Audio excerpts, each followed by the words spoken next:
Hey guys, welcome to the iBallin with Snow podcast.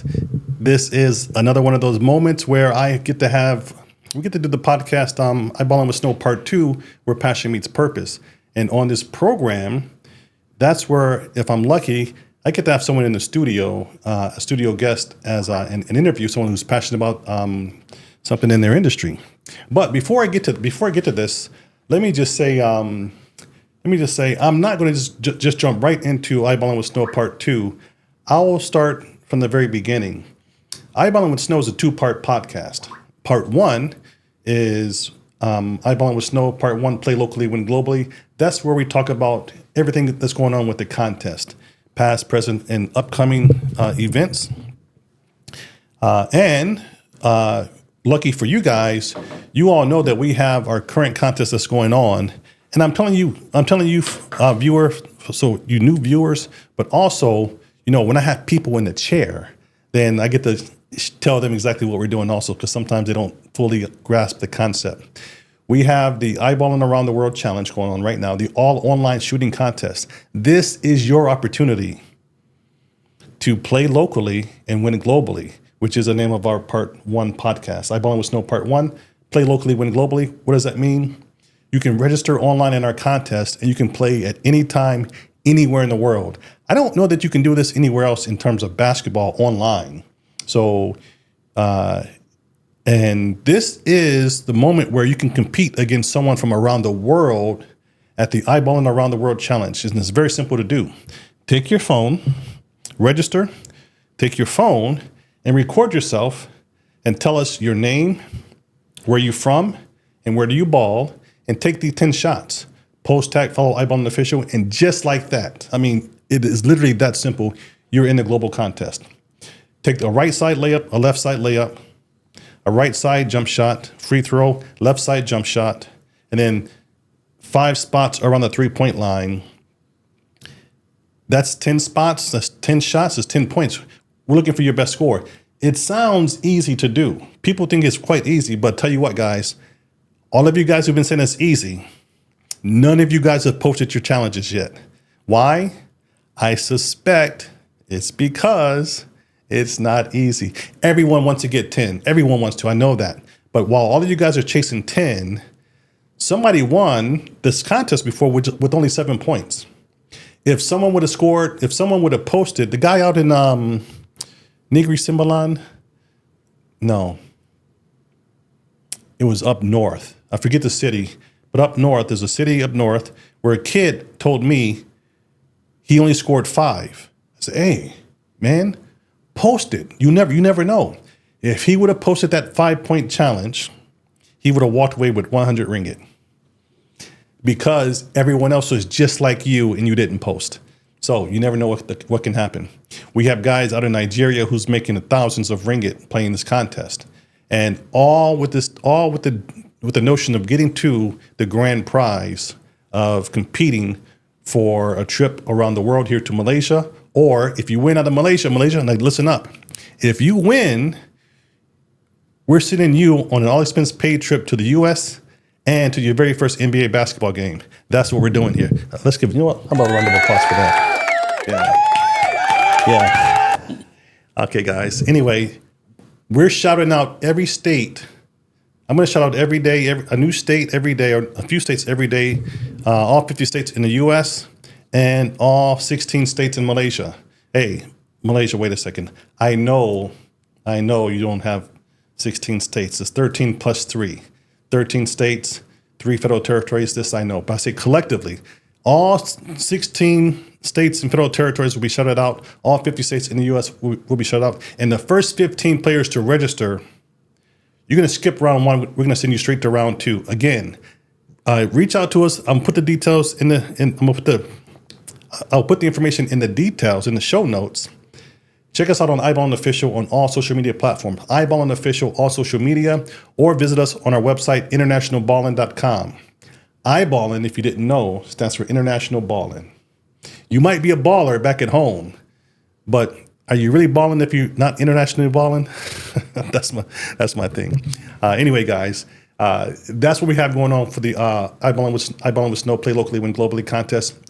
We're trying to get to 300 teams registered, 1,000 players registered, so we can get to announcing our grand finals contest. But in between then and now, there'll be weekly and monthly contests, prizes that you can win, cash prizes, basketball staycation packages, just some fun stuff, just something fun to do. And this is our give back to you. But without further ado, let me get to the reason why we're here. I'm pulling out this gentleman's name card because I'm gonna butcher his name, and I'm gonna apologize in advance. You guys know that I mean no disrespect when I say your name incorrectly. It is I would say my stereotypical ignorant U.S. Education mindset. Plus, I was educated in the U.S. public system, so have some sympathy for me. But on today's program, I have a guest here that I met at an event last week. Very interesting guy. Damn it, I didn't bring my glasses. But welcome to the show, guys. Dato Ramesh, help me with that last name, Dato. Ratnam. Raja Ratnam. Yes. Welcome to the program, Dato. Thank you.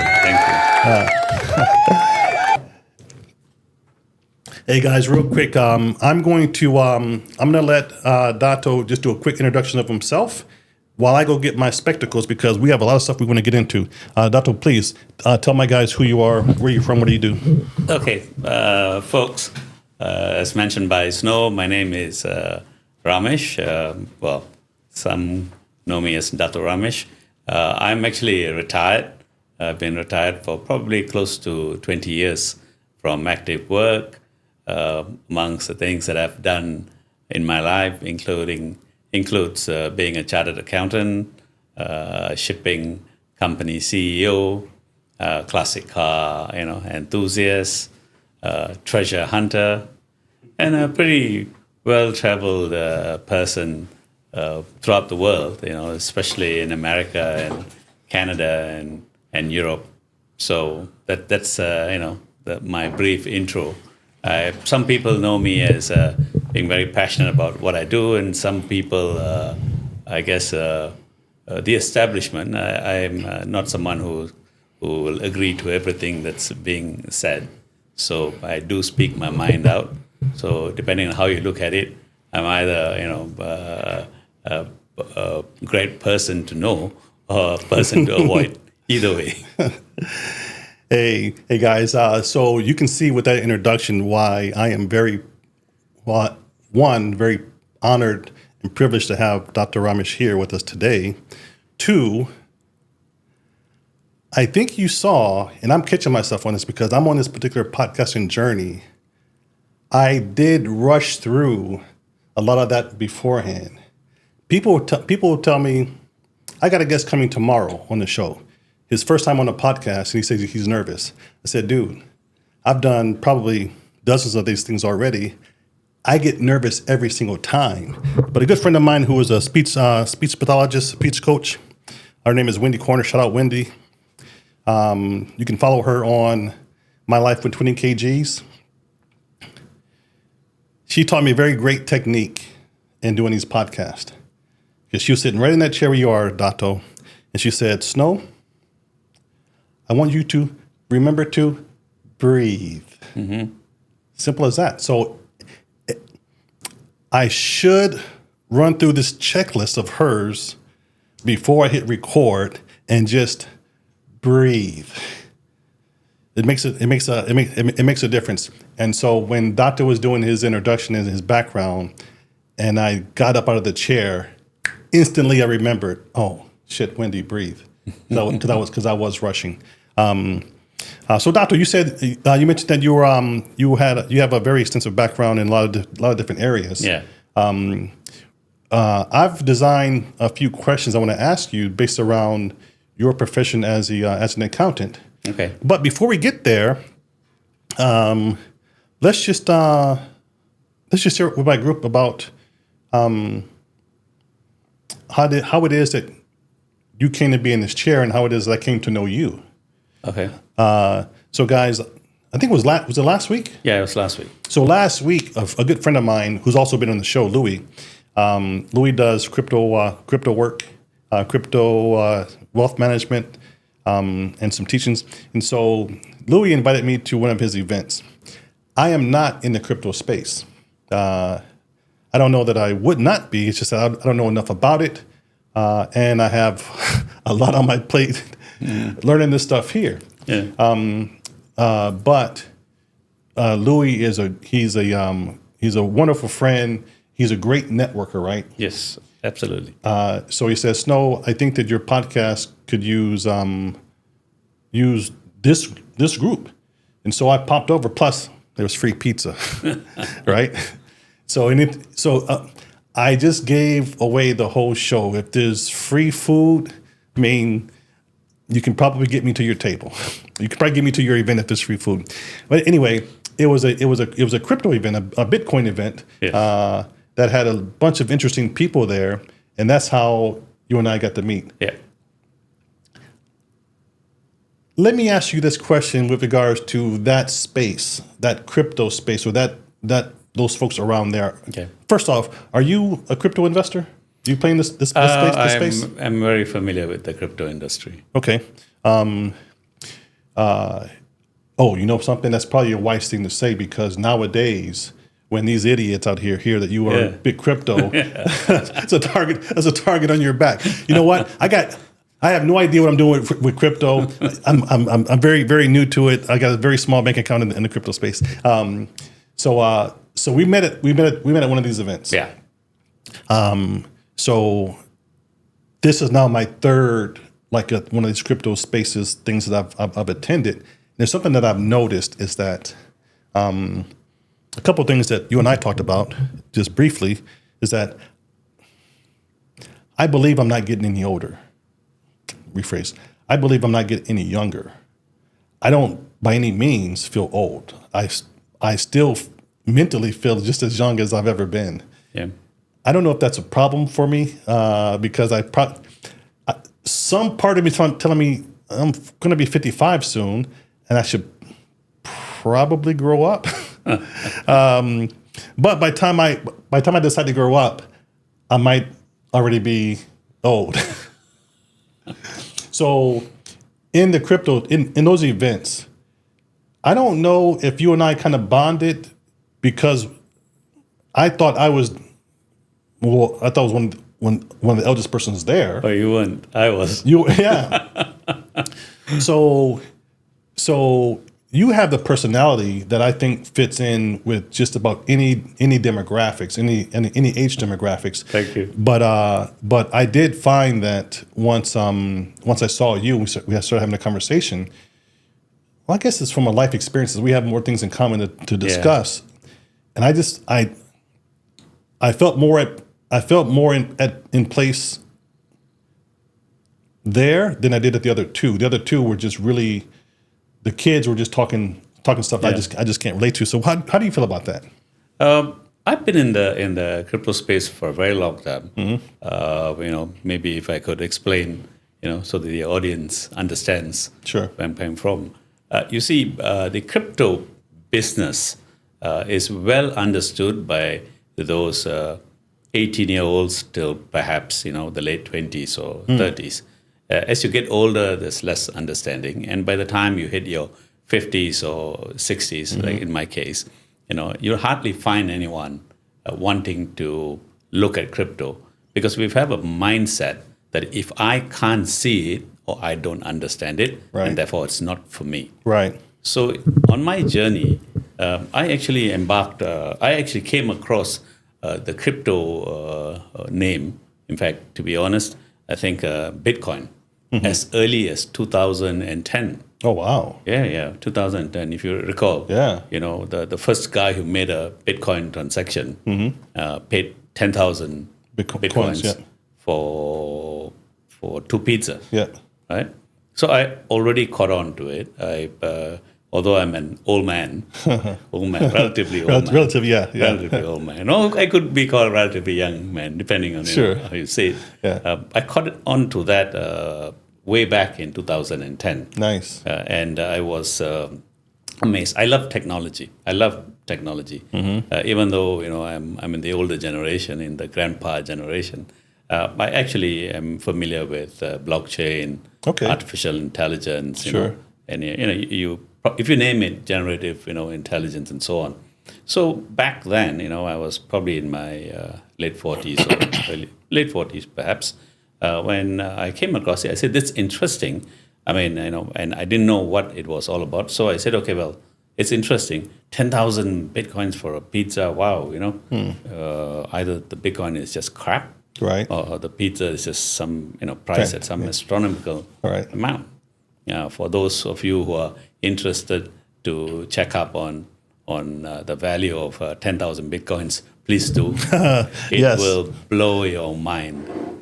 So, and I know I didn't do anything about it, much to my regret. I didn't do anything about it. Then sometime in 2013, a very good friend of mine in Singapore called me up and said, "Hey, have you heard about this thing?" And I said, "Yes, I've heard about it. I don't know much about it." And he said, "Man, it's been 3 years, and someone with your background, my background being I am a qualified chartered accountant. Right.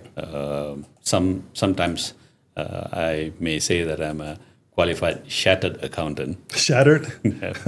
So I'll ask you questions in on my that. younger life, I tell people in my younger life, I enjoyed collecting degrees. I have a whole bunch of them. Yeah. That my wife says that I'm a master of nothing. Yeah. Or Jack of all trades, master of nothing. So Yeah. anyway, so I say with your knowledge in finance, why don't you have a look at it? At that time, I was we probably go into it. I was in the shipping business. Shipping. Shipping, yeah. Of all goods. No, I was actually in the oil and gas space. Okay. Doing shipping and managing the logistics of ships and so on. So you can see how varied my experience has been. Yes. From an accountant, accountants, we suited and very tight box thinking to being a shipper. So I said, okay, why not? I have some time. I was the CEO of the company. Okay. So I said, okay, so I started pulling up some details. And by 2015, May 2015, I got the courage to talk about cryptocurrencies and the fledgling word called blockchain. Oh wow. Yeah. Okay. So I got into that, and I wrote my first article on crypto back in I guess May or July 2015, asking people to have a look at it. I'm a blogger. I'm on Facebook. I've written many papers in business magazines and so on. Okay. Yeah, more than 20 papers I've written. So I said, and one of the papers that I wrote actually as an accountant back in the 90s was about the topic of valuation. What is value to you? One of my first topics was I like to make my articles interesting. Although I was an accountant, and accountants are not funny people. They're just not. They're pretty straight laced, to the point, by the numbers. The reason being, one of the fundamental principles of being an accountant is actually embedded in our books. It says prudence.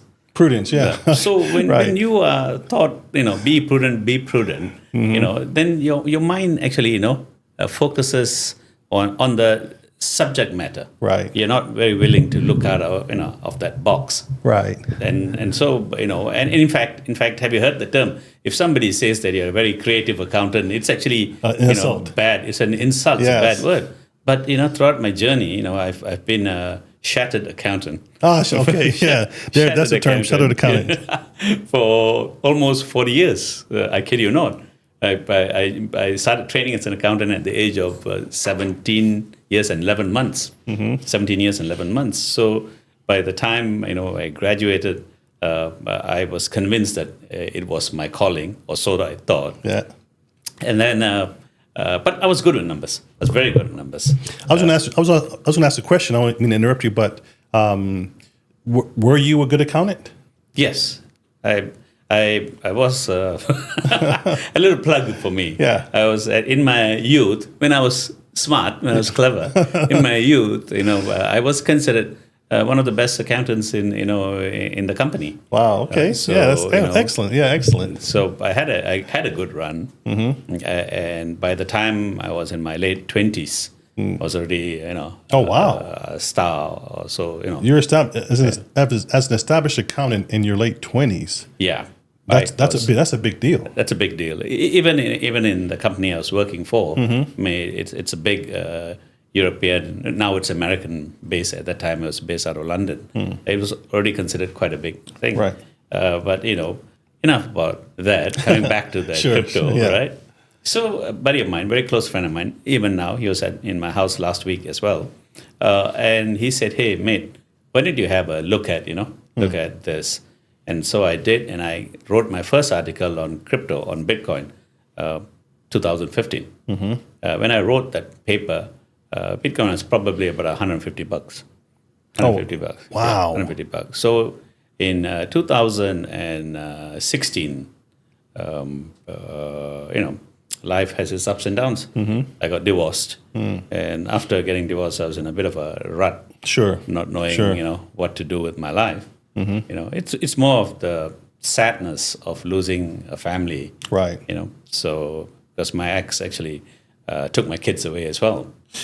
Yeah, we share this in common. Yeah. And maybe that's what made us click. Yeah, it could be. I'm not sure.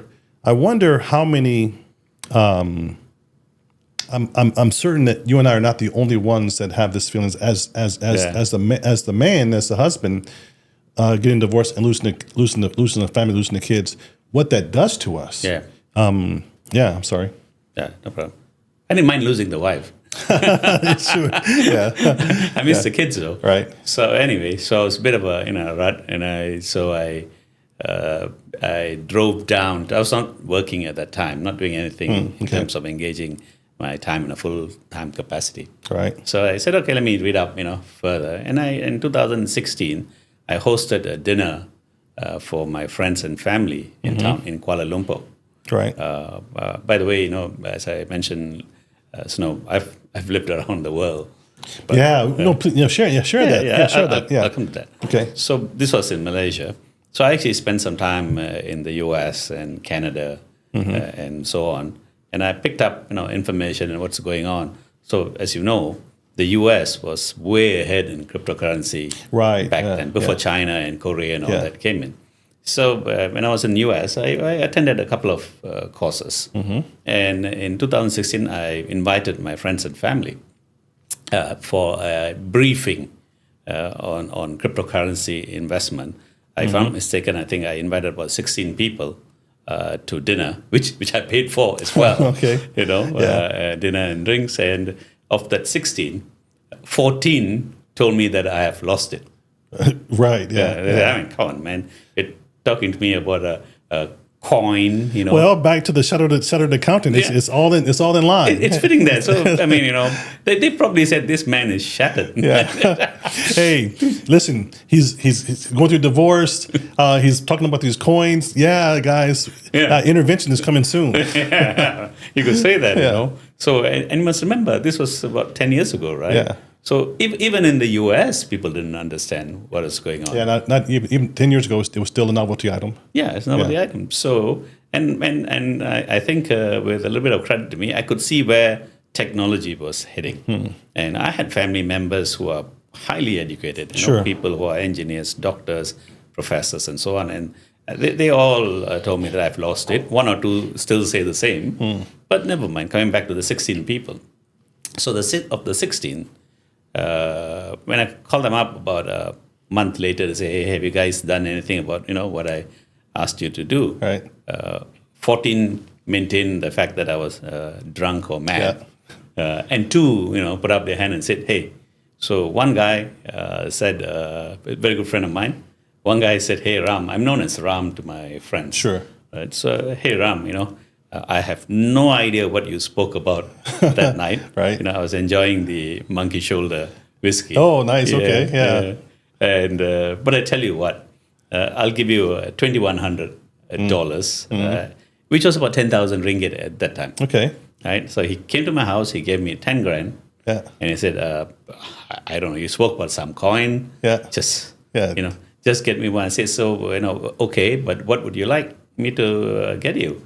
So he said, this Bitcoin sounds, expensive. At that time, it's about $400. Okay, per coin. $400. So get me something, dirt cheap, so I won't feel bad. I'll have a gazillion coins with this money. Right. So I bought him Ripple, Okay. XRP, Okay. at 1 cent. Oh, No, wow. sorry. Let me rephrase it. Yeah. At point 0.001. 0.001. Yes. So I bought him about, most of the 10 grand I bought him. So it's fine. And that was in 2016. So, and then I moved on and the second person to buy was my best friend's wife. Okay. Yeah, who came for the session. So when he went home and she asked him, what do you think about, this thing that Ram has been teaching us or, asking us to buy? So he said, hey, Ram's my best friend, but he's gone mad. Yeah. He's gone mad. He's telling me about some investments that are kept in the sky, All right. that are being transferred Yeah. through some network. Listen, man, how do you explain that? It's in the cloud. Yeah, it's in the cloud. What do you mean it's in the cloud? I tell you. You can't sell it. Can sell it. Yeah. So I don't know how, so he said, I'm not going to do anything about it. So she told him something that she told me, which is very interesting. She told him, hey, darling, for all our lives we have known Ram to be a smart man. Yeah. And when he says something, usually he knows what he's talking about. Yeah, yeah. So can I invest? Right. So he said, okay, but she's a housewife. Yeah, sure. So he gives her, some money for her pocket money. And so he said, I'm going to just give you, how much do you want? Yeah. So she said, give me the entire year's 2017 pocket money, okay, which came up to, if I'm not mistaken, about 12,000 US or so, 1,000 US a month. Wow. Okay. So he gave her, he could afford it. So he said, look, take Yeah, this no, 12. of course. Yeah. So he told her, take this 12 grand, and if you blow it all on this cockanini thing, don't come back. Come asking, yeah. Go back to Ram and ask him to give you the money. Then he calls me and he tells me, Ram, now you're responsible on my wife's pocket money. Don't fuck it up. Don't fuck it up. So I said, okay. So I got her into, advice her on what to do, and she did it. And Snow, whether you believe it or not, of course, over the years, you and I know, Bitcoin and all the cryptos have just gone through the sky. So last month, my dear brother, who also attended the dinner, who never bought it because he said, I don't understand it, so I won't buy it. He's a lawyer, so, they're probably the most rule-bound people. So, okay. So we were sitting at a bar in Bangsa. And so in that table, it was my best friend, his wife, the guy who gave me the 2,100 US dollars, and my brother. Of course, I was there. So 5 of us. So we were just chatting, and all of them were very happy. You can imagine, right? They're all happy. And my best friend actually came into the crypto about 2 or 3 years after his wife came in. Right. One day he called me. Yeah. This is very interesting. One day he called me. He's a pilot. Yeah. He called me out of the blue and said, Ram, I want to ask something. I said, okay, it may sound silly, but for the past 2 or 3 years, I've been watching my wife's portfolio grow at an astounding amount. Yeah. And you know what, mate? She's now making more money than I am working as a pilot. Yeah. Mind you, he's a senior pilot too. He's a captain in one of the airlines. And he said, I can't believe it that my wife's income exceeds mine. Yes. So, I can't live like that. So I'm going to come. We're going to meet at the same bar that we met in 2016. This is like 3 years later. Right. He brought his laptop, and Show he said, show me, show me how. So we started about 5 p.m. And by 8:30 p.m. he had signed on. He had bought into Bitcoin and Ethereum and so on. Yeah. So so coming back, fast forward about 6 years therefrom, somewhere around March or April of 2025, we're sitting on the table. So back to that group of 5. So my best friend, his wife, the guy with $2,100, my brother and myself. So we were having this conversation, and I said, I'm so glad that, all of you have done well. The very worst amongst you is probably a millionaire too. Wow. So I said, yeah, and then my best friend, turned to my brother and he said, "Hey, Suresh, having a brother who is quite a expert in cryptocurrency, you must have made millions." He told my brother. And my brother turned to the crowd and said, "No, it's all his fault that I didn't, make the kind of money." So they asked, "What do you mean?" So I said, "I must have asked you about 19 times over the years, to get into crypto." Right. And he turned and said, "That's the problem. It's all your fault that I didn't make, the $1 million like your friends did. Had you asked me the 20th time, I would have joined you guys. Because of that, you're buying the drinks tonight." Nice. That is an amazing feel-good story. Yeah. I have another one. Especially hold that one. Especially the one where your mate's wife said, "Okay, tell you what, give me my pocket money for the year." Yeah. First off, good on her for recognizing and believing and trusting, and then two, well, that is a big deal that the husband has to kind of fess up with. So that union that they have is obviously strong. Yeah. And man, that's fantastic. I'll listen to another story, but before you get to that story, let me ask this question. You shared all success stories with those 4 people. Yeah. 3 people, then the fourth the guy came along at the end. Any, not to go into details about it, but any bad stories that you heard about in the crypto space in terms of people losing? Yes. I guess the worst story I can tell you happened in 2017. But for me to tell you the 2018, to tell you 2018, I have to go back to 2017. Oh, let's go back. Okay. So, apologize if the viewers are getting bored, but trust me, you won't be bored. Yes. So what happened was, in order to enhance my knowledge in the crypto space, so in 2017 there weren't many courses, educational programs, and so on. Right. Like I said, I was already quite well versed by then. So I attended a course by an American, 2 American tutors, lecturers.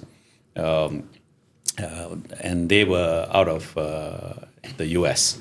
From, if I'm not mistaken, I think from Florida and New York. Okay. So they were brought into Malaysia by an academy in Singapore, because in Malaysia, the crypto space was still very opaque and nobody wanted to risk, So Singapore, of course, being Singapore, by the way, I went to college in Singapore, so little plug for Singapore. They're way ahead of, in this game. So they brought in these 2 lecturers, and I signed up. It wasn't a cheap course. It was fairly steep in terms of pricing. Back in 2017, to attend, a weekend's course for about, if I'm not mistaken, I think it was about 2,000 US for the weekend, 1,000 US a day. I mean, it's big money. You're talking about, almost 10 grand. So I attended the first day. And when I attended the course the first day, I realized that my knowledge in the crypto space, especially in trading and investing, simply because, of my accounting background, was probably more than the lecturers themselves. Oh, right, okay. And these were lecturers out of America. Right. I mean, the leader. So, and this was evident. I'm not boasting, but the people who attended the class will testify to this. They're all my students now. So when each time the instructors called for a break, the students in the class, the 30 or 40 of them, started asking me questions. Oh, wow, okay. Instead of asking the lecturer. lecturers. So the lecturers noticed that too. Right. And by sheer coincidence, so did the academy out of Singapore. The CEO happened to be Okay. Yeah. Okay. Say, So- hey, wait, who's this? Who's this guy? Who's this guy? Yeah. So this was in 2017, right? Mm-hmm. So late 17, October 2007. Sorry, August 2017. I can remember. So after the first day, he approached me and he said, hey, look, you seem fairly knowledgeable, and it's quite apparent that what you know, it's substantially more than what my team knows. So how would you like to come on board, as a lecturer? Right. Right. So I said, I'm happy if the numbers make sense. Of course, being Asian businessman, he offered me a ridiculous. Right. Why did they do that? Because for sure the American lecturers that came over, they offered them a great deal. So he offered me something that is let's put it this way, a fraction of what he was paying the other two. Insulting. Yeah, and less than me. So I kind of figured what they were getting anyway. So using my accountant's hat, I kind of know what they're getting. So I told him, for what he offered me is really not worth my time, and it's an insult. Yeah. So he upped his offer by about 3 times, okay. 300%. Okay. Right, and I said, I know exactly what you're paying those two guys. Right. And if I don't get equal or more, the next time you talk to me, I will ask for 10 times more. Right. He said, can you sign here? Wow. And there's hey guys, very quickly, this segment of the show is going to be called Know Your Worth. Yes. Know Your Worth. Yeah. Yes. So that's useful because when you go to school and study, and if you study well, you will know your subject matter well. As I mentioned earlier, when I was as a junior accountant, I rose, very fast. So because I took time to study my subjects, if I failed once, I became better. So I started becoming a lecturer, an instructor. Wow. Okay. In crypto. Can you imagine in Malaysia? Wow. First class I attended, I've become the co-lecturer. And by 2018, I'm coming to the story about the SAT case. So in 2018, I held a class it was me and the co-lecturer. Right. One dropped off. Okay. One was asked to drop off so that I step in. step in. Yeah. So we had a team where my fellow lecturer was good on marketing and networking. Right. And I was doing the technical teaching. Okay. Showing them the graphs and all the famous ways of trading, the RSIs, because even crypto has got a pattern you need to know. Understand it, yeah. So in 2018, we were doing a class in Bangkok. And so after the first day, this guy came up to us and said, I'm going to take your instructions very seriously. I'm going to go and open my crypto account, and tomorrow I will tell you, what I did. So tomorrow morning, the following day, we asked the class, so yes, based on yesterday's lesson, who opened an account and what did you do? And this guy excitedly puts out, I opened 10 accounts. Wow, 10 accounts? I mean, frankly speaking, most experienced traders will have about 3 or 4 accounts, right? Yeah. You open 10 accounts. I told him certainly. The both lecturers had less accounts combined to what you had, and everybody else said we opened 1, 2, So we said, wonderful, wonderful. It's great news. Yeah. He said, I'm so happy, I'm going to make a lot of money because now I have 10 accounts. I'll make 10 times more. I said, all that is fine. Then I asked him for argument's sake, I said, John, that's all well and good. So I trust that all the accounts, you had them named properly and kept the passwords in a safe place. Oh, no. You get to what I mean? Oh, no. Okay. Continue. In the crypto world, if you lose your passwords or your account name, short of a miracle, you've lost. You lost. Yeah. So he had, at that time, 2018, he had invested like about, if not mistaken, around 10,000 US. It was 1,000 US in each account. Yeah. And then he sheepishly says, passwords. He forgot all 10 passwords. All 10. All 10. He didn't write it down. And in the crypto account, if you key in the passwords wrongly Wrong. 3 times, Yeah. it locks Locks you you out completely. Yeah. Right? And it's unlike the bank where you can call the bank and say, hey, reset my password. Wow. Yeah. Yeah. And this was the really, really only sad story in my 10 years of Wow. 10 years. Only sad story. That's a great. That's But you want to hear the really wonderful story? yeah. So for that one sad story, I have more than a dozen, but I'll tell you 2, Okay. which is staggering. Sure. Remember my friend who came to my house and gave me the 10,000 ringgit? Yeah, that's right. Yeah. It's about 2,100 US. So in 2018, he said, Ram, I want to go to. No, sorry. I told him I'm thinking of taking my family to Hawaii. So he said, "Oh, I don't mind. I haven't been to Hawaii before. I don't mind, going with you. So maybe my crypto has made some money, So I said, yeah. I didn't tell him because he's really not interested. Sure, in it. yeah. He just did it out of being gesture of friendship. Supportive of you. Support, Whether or not you can do something with it or not. Yeah, but just, and he didn't mind. So if I lost the 10,000, so be it. Yeah. So I said, yeah. I said, mate, you've got money. He said, oh, okay. So how much do I have to top up? I said, no, you don't have to top up at all. He said, oh, you mean the fare is enough? The money is enough for the fare and my hotel? Yeah. I said, yeah. And I said, oh, by the way, and I can give you another 10,000 US. He said, what? You mean my cost is fully paid for, and I have 10,000 US pocket money? Right. I said, yeah. He looked at me and said, hey, tell me more. How much do I have? Yeah. I said, a lot, a lot. Wow. So from his 2100 back in 16. At that time, in 2100 in 2016, was sitting at about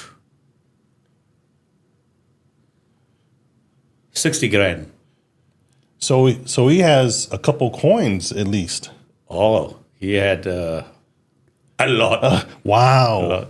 That's fantastic, man. So he had a great time. I mean, such a great time that they rented a fancy car in Hawaii, golfed every day, nice, wined and dined, and bought me and my family the food. And then at the end of the trip, he says, "I'm so glad that my small investment in this crypto has given me a free holiday and plus 10,000 cash." I said, "Oh, and by the way, the remainder 90% is still with me." Wow. so these, I mean, you hear of these stories. Hey guys, you hear of these stories all the time, and you see the guys on social media that's just that's just splashing it, making a big noise. But there's so many people, that are doing it quietly, and actually earning. So it is an actual real thing. Okay, I was just having this conversation yesterday with another friend of mine who basically said, another client of mine who said that, I don't understand it, I can't see how it's got value and so on. So I said, in a funny sort of way, the longer the people like you consider that, as a unknown thing, it's great opportunity for the rest to believe in crypto. Sure. The second successful story, in my class in 2018, on 30th August, this class was held in Singapore. On 30th August 2018, halfway, the first day of the class, this guy comes up to me and tells me, I'm retired, I'm in my 70s, mid or late 70s. I want to leave something for my grandchildren, and I don't have much money. I've got 3 grandkids, and what can I do, to leave them a small gift. When I'm gone, I want them to think of grandpa fondly. Singapore's a money society. Right. Yeah. Affection is bought transactional. by money. Yeah. Sorry, guys, but it's a materialistic world. Sure. Right? So I in my wisdom or foolishness, whichever you call it, so I say, hey, John again, because I don't want to Sure, mention of names. course, yeah. So I said, John, I tell you what, how much can you afford to lose? So he said, okay, I've got about 10 grand, I'm going to use US dollars. Okay. I've got about $10,000. And that's it, either I make or break. If I lose it, my grandkids get nothing. Right. So I said, okay. So I asked me, what do I buy? Which particular crypto shall I buy? So I said, Bitcoin that day is 3,300. Was 3,300 US. Oh, wow. Mind you, from $450 2 years ago. Yeah, wow. 3,300. Yeah. So I said, okay, I tell you what, John, you got 3 grandkids, buy each one Bitcoin. Wow. So he did. So the next day he comes and tells me, last night I opened an account, as you said, and I bought 3 Bitcoins. And I've just spent all my 10 grand. And that morning, you can check this up, Jimmy Dimon, or Diamond, however you call it. Right. CEO of... Jamie Dimon, Chase. JP Morgan. JP Morgan Chase. JP Morgan. He had an interview on, I think, CNN. And I think it was Anderson interviewing him, Okay. I think. And he said, I don't believe in cryptocurrencies. Any employee talking to me about crypto will be fired. And my daughter, who's starting to invest in Bitcoin, I told her, to stop it, Right. and I won't give you any pocket money if you do that. He said that. And after his interview, Bitcoin crashed to 1,800. Wow. Immediately. Yeah. Okay? So this John comes to class. He came in He came in at 3,003. Yeah. So it had fallen by almost half. Oh, he came in 3,003, and now it's down to 1,000. 1,008. Yeah, right. So it's almost half, right? Yeah. So his 10 grand had become something like 5,500. And he was on the verge of tears. Sure. Saying that, he didn't blame me, Right, yeah. or the co-instructor, Yeah. but he said, guys, I took the risk and it's a bad call. So, he said, I'm very sad. So I said, John, It's for the grandkids. let me get this right. You said that it's for the grandkids, right? Yeah. So we're talking long term, 5 years, maybe 10 years, whatever. So why are you so sad? He said, it's half the total assets that I had. So I said, John, relax. Just, hang on in there. At the end of 2018, not even at the end of September, in fact, 2 weeks later, Bitcoin is back at 3,500. And a month later, it was like 5 grand. So, okay. So, I keep in touch with John till today. Right. Till today. Yeah. And whenever I go to Singapore, he'll buy me 10 beers or 10 whiskeys, whatever you name it. And so then in 2024, because I used to teach classes, right?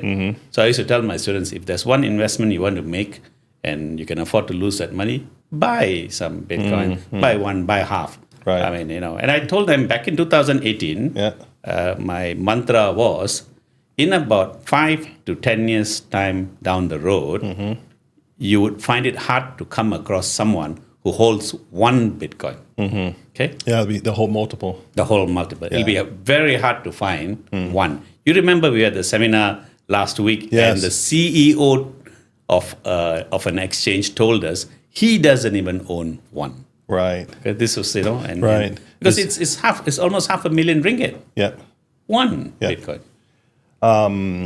So, no, just let me finish up that No, part. please. So John sent me a nice letter sometime in 2024 when Bitcoin was, I believe, 106,000 or 105,000. Well, let's say 100,000, easier to calculate. And he sent me a very nice email. He said, because of you, Right. I now will leave a legacy that Wow. my grandchildren will love. Yeah. And that story is the best story that I can tell them. Someone who had 10 grand in his pocket, Right. not knowing what to do, Yeah. has got 300,000. Yeah, that's amazing. That's amazing. Yeah. I have a very good friend of mine. In fact, one of the main guys I attribute to my entrepreneurship journey. And you know who you are. He was in your chair a few months ago. oil and gas guy, executive, and he at the time he's heavily into crypto and diving into it like you have, in particular with Bitcoin. So I had some interest, and you know my story, what happened with me 2020 and then COVID, and so my finances were all out. And so he was telling me that, okay, Snow, before you jump into it, let me just educate you. And so during COVID restrictions, he was a new father. So he's walking his baby, and with me in the parking lot, only place we can walk. Yeah. And so now he's teaching me about crypto and about Bitcoin in particular. And so when you were telling the story about your friend John, had 3,000 per coin, and it dropped 10,000 and it dropped up to 5,000. He would have told, if I was his friend John in that scenario, and I came to him and says, hey, it dropped. He says, hey, man, congratulations that it dropped. What do you mean? It's down. Yeah, buy more. Yeah. Buy more now. I imagine John was, well, I have only this to invest, and if it goes down, there's nothing else to invest. I can understand that. Yeah. I'm not sure why I was on this camera when I was doing this. I need to have my camera guy here. But it's okay because I can fix it because I got all camera angles recorded separately anyway. I had, Dr. Ramesh, I had no idea that, guys, I had no idea that this guy is this guy in my chair. So number one, man, I'm humbly appreciative of you spending your time in this chair, coming down. That's awesome. And the way we connected and hit it off, I mean, we are regular people. Yeah. It just so happens that you have this amazing experience in these different elements, in particular in this crypto space. I had no idea. So one, thank you for coming down here. These questions that I have on this sheet, I don't even want to ask these questions. I don't want to ask these questions. This is way more entertaining than these questions. But let me get to one real quick. You made a comment about your model. Also, I got that question is inside here. Okay. So we'll get to that. So how is the crypto space here in Malaysia now? Okay, it's a very interesting question, and again, I have to tell you a story. That's what we're here for. That's what we're here for. I've been known to tell good stories, not as a storyteller, right? By the way, but I tell stories from my personal experience. Yes. Because I've endured quite a bit in life. When I use the word endured, and later if you call me back the second or third time, I'll tell you some of the sad moments too. Sure. In my life. Sure. So I had some really, really bad times, but never mind. We'll keep this a celebratory moment. Yeah. We'll get to that one also. Next time around. So you asked me about the crypto space in Malaysia. Mm-hmm. The crypto space in Malaysia is booming, booming. It's booming now, and I must go back perhaps 7 years, 8 years, pre-COVID days. 7 years. At that time, I approached the government authorities, including the taxman, the exchange, the central bank, and said that, I am prepared to teach classes, right, including my alma mater, a big firm. Okay. Yeah. And I said, I'm willing to teach the classes. I was being paid, I was being paid for a weekend's work, the salary of a CEO for the month, for a weekend's work. So I said, okay, let me teach you guys and bring you up to space. Mm-hmm. So the central bank said that crypto will never set foot in Malaysia. We won't allow it. Yeah. And then the regulators said, no, this is... Because at that time, crypto was in a world of black money and so on. The failure of Mt. Gox, Gox. I mean, but to be fair, I mean, it still is in that world. It is. It is a vehicle for these individuals. But I will. Okay. I'll come back to that. Surprisingly, I'll come back to that.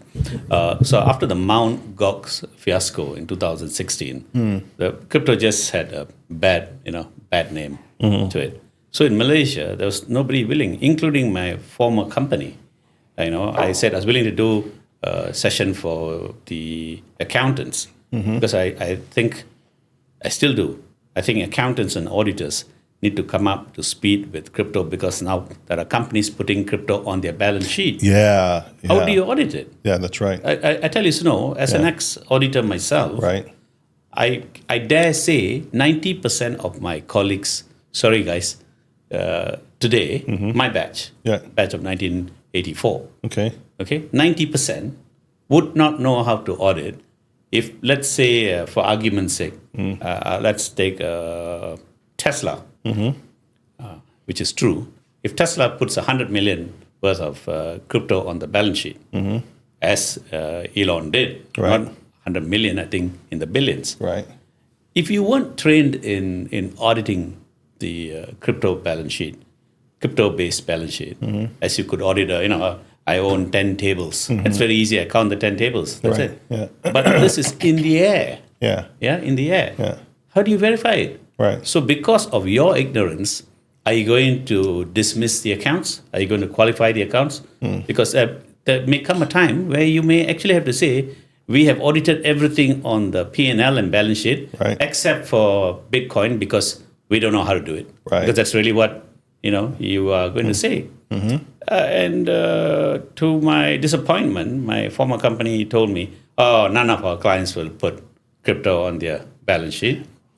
That's true. So we don't have to worry about it. It's not going to come this soon. And I don't think this is a fad. It'll fade off in a year or two. Okay, no problem.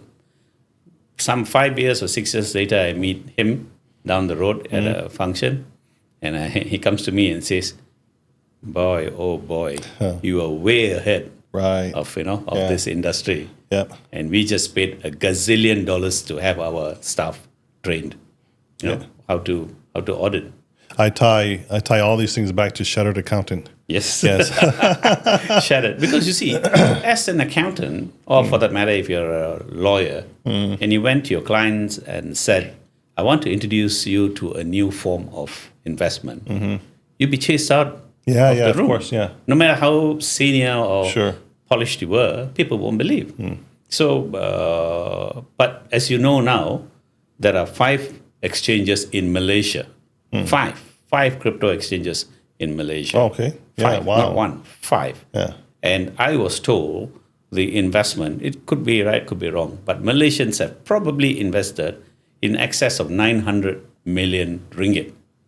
Wow. That's say $1 billion ringgit. Yeah, That's wow. 250 million US.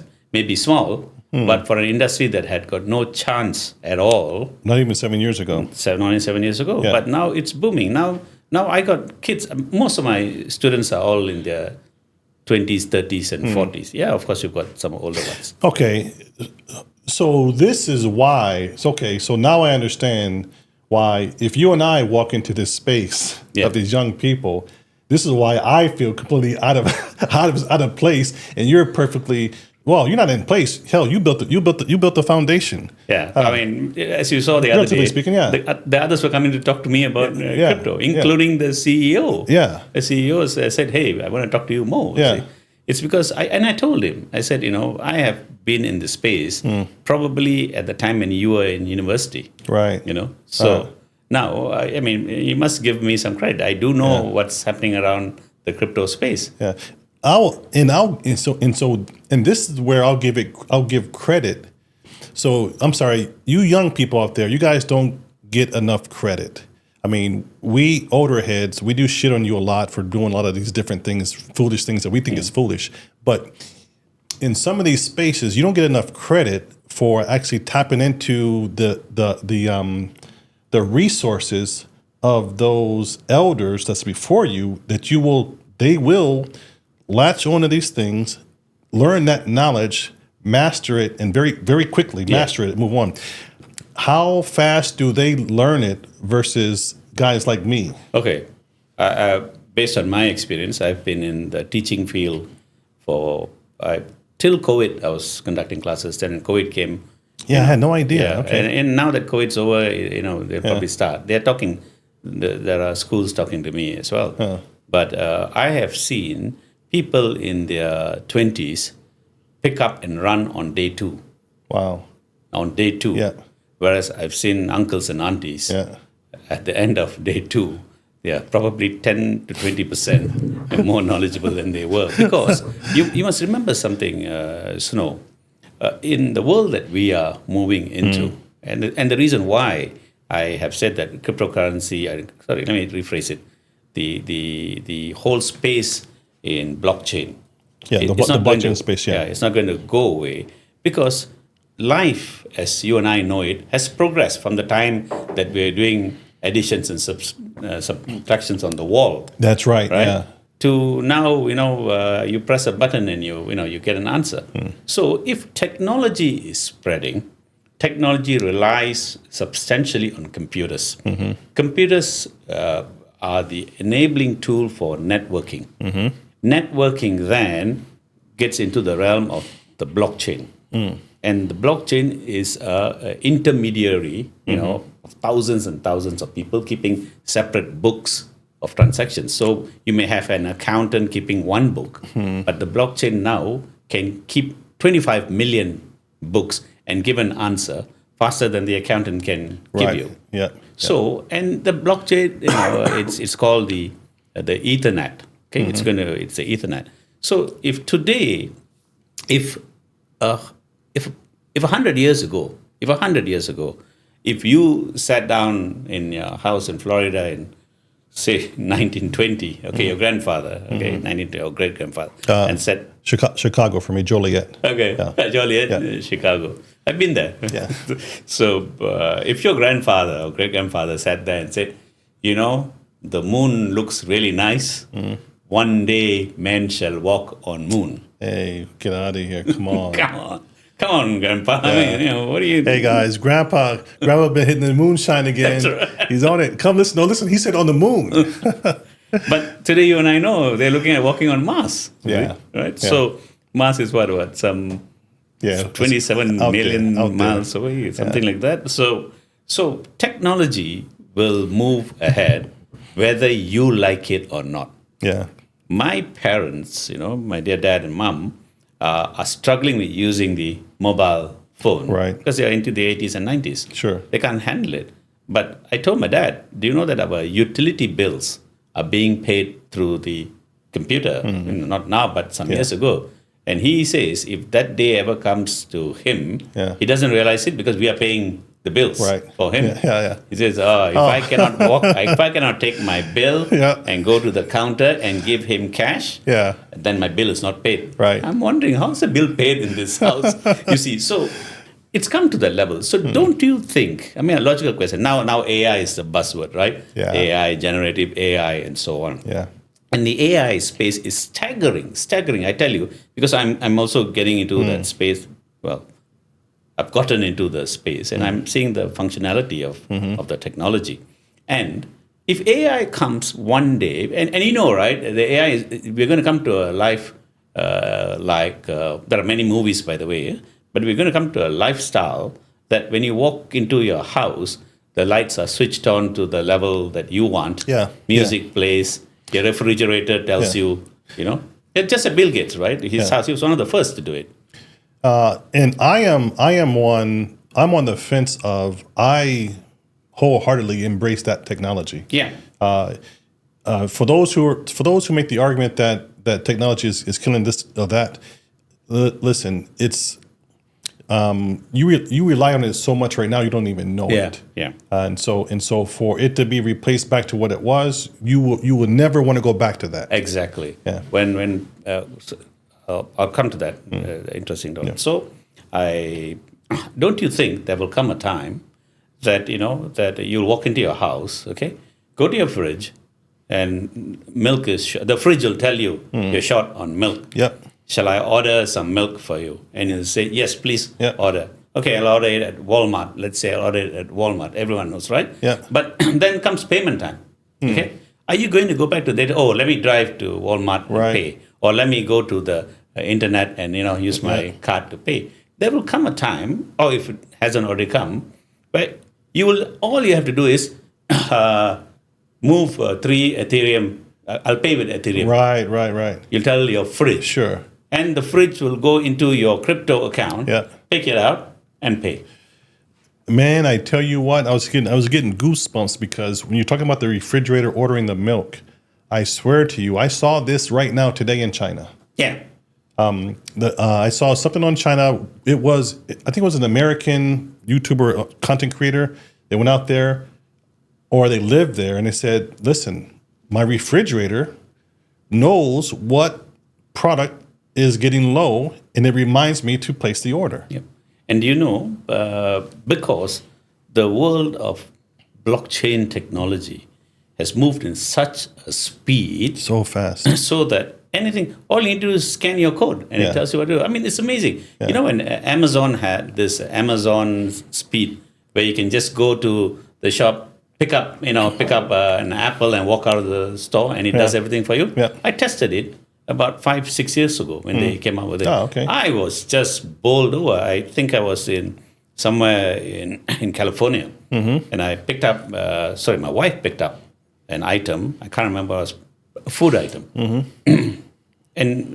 and she just walked out of the store, and it sent the bill to my PayPal account. Wow. Yeah. So I now love and embrace that. I forget what year it was, and it wasn't too long ago, where I was 100%, of course, against the digital wallets because of the safety security elements that's baked around it. So two things. One is I want you to talk on the topic of safety and security in terms of securing our money, Okay. and then also, which is off topic, but I wrote this down from your previous time you were discussing. Safety, security in the wallets, and then the other one is there ever a better time to get started in crypto? Because when I told you my friend who got me on my entrepreneurship journey, knowing my financial situation I was in, telling me that okay, right now today is not the time to get started in this because it's not time to get started because it's running. And it's getting pretty high, and he told me, he says, Snow, there's resets the systematic resets in these things that's going to happen, and you have to, but don't just wait for the massive reset. But for you in your financial situation right now, because you have little to play with, just wait. Yeah, just wait. So the two questions go back is the wallet safety, security in terms of the wallet spaces, and then come back and however you want to answer that question, security, and also, is there a better time to get started, or now you kind of just get started? Okay, I'll take the second question because it's friendlier to answer. Yeah. So, if you ask me now whether I should go into the crypto market and pop in, $100 grand to buy, say, one Bitcoin. I don't know what's it now, probably about 108 or something like that. I would say do it only if you have the money that you can afford to lose. Right. Because I'm not going to put your money into a technology-based investment when you don't know enough about it and you can't risk it. But if you had $1 million or so to spare, I would say it's not too late. Okay. Okay, but don't expect to pop in 100 grand now, and then next year you expect to see 200,000. Right. You may see it go down to 70,000. Sure. And if you're lucky, you can buy it then at 70 again, average down, dollar cost averaging. Right. Or just don't panic, like John didn't panic when he went down to 1,008, and just hold it. I predicted Bitcoin being above 50,000 in 2018. I have a chart. I've written a paper as well. And I've actually published it in Facebook and in my blog. In 2018, when Bitcoin was about 3,000 or so, I said it'll be above 50,000 by 2024. And I think 90% of my audience laughed. Right. Come on, man. Yeah. Come on, man. But now nobody's laughing. No, but now the crypto, the blockchain, crypto, Bitcoin in particular, that's the measuring stick. Now, I think no one seemingly questions it. Yeah. Well, I wouldn't say no one, but the majority will accept whether they like it or not. Yeah. Okay, because I've got friends who never got in and who tell me, "Yep, I missed the ball, but I never took time and trouble to learn about it. Yeah. And now I'm 60 or I'm now 70. I don't have the energy to learn about this, and I'm going to let it ride." So so again, guys, I had no idea that Dato was in this space. So these next questions I'm queuing up is all because of this. Yeah. But what I like to do, everyone knows here, they know I like to give space to my guest as a way to promote or pitch whatever they have going on. So this is kind of dual folded. One, based off this gentleman here that you're talking about says he missed the boat, he missed the bubble. That ties into my question: is it too late? And you answered that question nicely. So with that in mind, if you are in this crypto space to give these classes, to give these courses, and again, this is not any pressure point, and you by no means need this, but tell my guys here, if they wanted to get involved in something with you in terms of this space, how do they do that? Okay, there are some exchanges. I mean, if your audience is in the US, then there are exchanges in the US like Bitrex, Coinbase. I know Coinbase, yeah. Kraken, and so on. They could get into the space. If, for example, you're a newbie and you want to learn about how to get into this, yes, Louis and I are quite happy to, fly over and conduct a class. Wait a minute. Are you one of Louis' partners? Yes, I am. What? Guys, Louis is a very good friend of mine, a very trusted individual. I am following I'm going to follow this guy. I'm so embarrassed that I didn't know that you were one of Louis' partners. Louis is freaking amazing. Yeah, he's amazing. He's an amazing individual, and like what your friends have said to you, hey, Ram, I don't know anything about this, but I want to support you and I trust you. So here, this is where I'm going with Louis. Yep. Right. So, hey, Louis, we're going to come back to this. You didn't tell me, man. I had no idea. Okay. So there are parties now talking to us to hold the similar classes that we had. We've got like 3 phases of teaching. One is you can say crypto for dummies, right? Which is what I would assume many people will sign up for. Yeah. We have the largest audience for that. Then we have crypto investment, right, for people who say, look, I'm going to put 10 grand and not look at it anymore. Tell me how to do it and how to take it out when it comes. And then we have the active crypto trading classes. These are very expensive classes. Sure. But most days when we hold it, that entire fee for that class is paid off in that day's trading itself. Wow. People walk away with $2,000-3,000 US profit per day. Wow. I have no shame, Dato. I'm an opportunist, and so whenever there's an opportunity to, and I'm gonna bare my soul with you guys right now. Whenever there's an opportunity to work with Louis and Louis' team, I heard about his team. Yeah, but you never met the team. Never met the team. There's one more in Australia that moved up to in Thailand now. Thailand, yes. So this is the 3 of you. No. Louis' partner in the Australian partner in Thailand, they teach thing? something else. Okay. They teach Forex and so on. Yeah. Okay. I don't go into Forex because I believe that I only teach topics that I am good in. Right. If I don't know it, I will attend your class. Yeah. I'm happy to attend your class. But I'm not an expert, so I don't teach. Crypto, I'm not an expert, but I'm familiar. Sure. As much as you can learn from the next guy, right. I do know the subject matter. Right. So my shamelessness, opportunist plug is here. I'm gonna get this. I'm gonna make an attempt to get this guy on my show to all of his students that may or may not be watching, to all of my fans out there who already know, to shout out my studio, which is the Oracle Podcast Studio. And that will be more than welcome for you to give you a special rate to come down here and shoot your next crypto conversation. So no problem at all. Give these guys give this studio a plug. Yeah, I for mean, the ops. I'm happy too. I mean, I'll be dead honest. I mean, while Snow says he's an opportunities, I'm a businessman. If you make me an offer that makes sense to me, then I'm all ears for it. I tell people, there are things that I don't do anymore. For example, I specialize in tax. I actually started my accounting career in the tax department of that company. Okay. And then I moved on to audit, management consulting, and finally the M&A division, which I was the head of.